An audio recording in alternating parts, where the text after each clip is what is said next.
লেকের পানিতে দেখেন ঢেউয়ের খেলা, শেষ বিকালের রোদ আর পাখি, চড়ুই পাখি হেঁটে হেঁটে যাচ্ছে।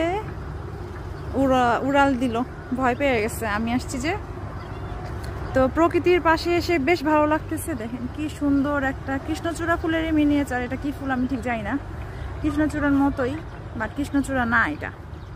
তো যাই হোক, অসাধারণ একটা পরিবেশে মনটা অনেক ভালো হয়ে গেল। আর আশ্চর্য একটা জিনিস দেখলাম, এই যে গাছটা। তো এটা কি গাছ আমি জানি না, গাছের পাতাও অজানা, গাছের ফলও অজানা। তো গাছের ফলটা একটু দেখা দিব আপনাদের। দেখেন জাম ফলের মতো একটা ফল, কালো, মনে হচ্ছে টসটসে পাকা ফল, বাট জাম ফল না, জাম না, পাতাগুলো অজানা। তো এরকম গাছে গাছে দেখতেছি দুই একটা করে জায়গায় জায়গায় কালো ফল।